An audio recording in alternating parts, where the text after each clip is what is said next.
Assalamualaikum warahmatullahi wabarakatuh. Perkenalkan, nama saya Yusuf Imahune, NIM 9114266, kelas B Pendidikan Ekonomi, jurusan S1 Pendidikan Ekonomi, mata kuliah Pancasila. Dosen pengampu Bapak Roni Lokum, SPD MSc. Jadi di sini saya akan menjelaskan materi tentang ideologi ISIS.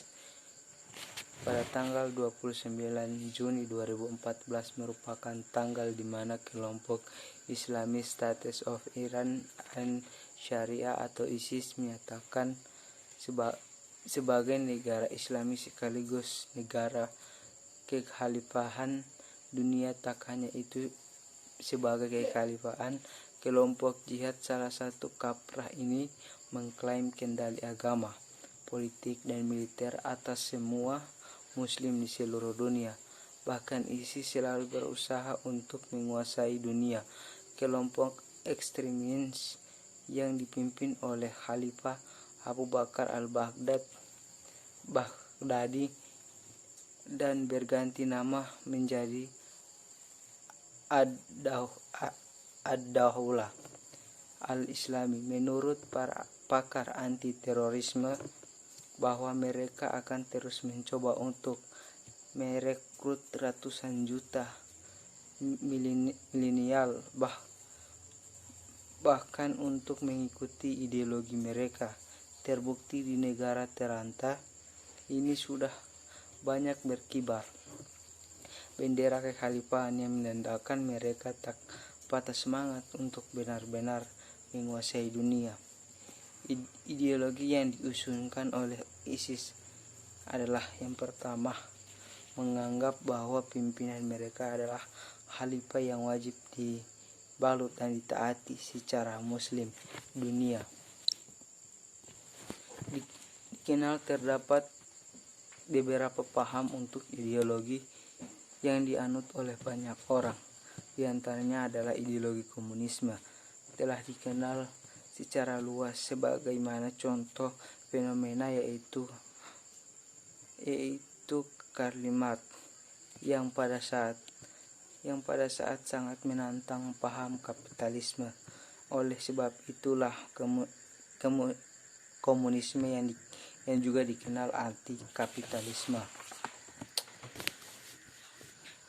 Yang kedua, ciri-ciri komunisme memiliki ciri khas sebagai berikut. Pertama, kurang menghargai kepemilikan yang dimiliki oleh individu karena ideologi ini melakukan penghapusan properti pribadi. Yang kedua, dalam sistem ini seorang individu tidak dapat memiliki apapun kecuali kebutuhan hidup. Tidak ada yang bisa menjalankan bisnis pribadi. Doktrin yang ketiga itu doktrin komunis, selalu mengajak semua lapisan masyarakat untuk selalu beroperasi negara. Yang keempat yaitu negara dan segala hukum yang diberikan bisa lenyap. Kemudian contoh komunisme. Pertama, di Korea Utara tanah pertanian, pekerja, dan distribusi makanan semua berada di bawah kendali pemerintah Korea Utara. Yang kedua, di Kuba rumah sakit, profesional medis, obat-obatan, dan persediaan medis semua berada di bawah kendalikan pemerintah. Kemudian sepanjang tahun 1965 dan sampai dengan 2017, di Indonesia terdapat 97 kasus penistaan agama. Di antaranya 76 perkara diselesaikan melalui jalur hukum atau persidangan dan sisanya di luar persidangan. Beberapa di antara kasus-kasus hukum penistaan agama yang mendapatkan sorotan media yang cukup intensif. Pertama kali diterbitkan pada tahun 1968, Langit Makin Mendung, berkisah tentang Nabi Muhammad yang mempunyai yang mempunyai keinginan untuk melakukan mi'raj. Langit sekali lagi bersama-sama dengan Jibril yang sudah tua. Nabi Muhammad menghadap Tuhan. Tuhan pada saat itu sedang memakai kacamata hitam di depan wajah Nomer. Tuhan pun mengizinkan Nabi Muhammad dan Jibril melakukan mi'raj lagi dengan buruk yang dulu Nabi pakai. Dalam perjalanan menuju, beberapa kali diterbitkan cerpen ini kemudian dihujat karena pengembaraan Allah, Muhammad dan Jibril sehingga dilarang terbit di Sumatera Utara, dan kantor sastra menjalankan yang menerbitkan cerpen ini.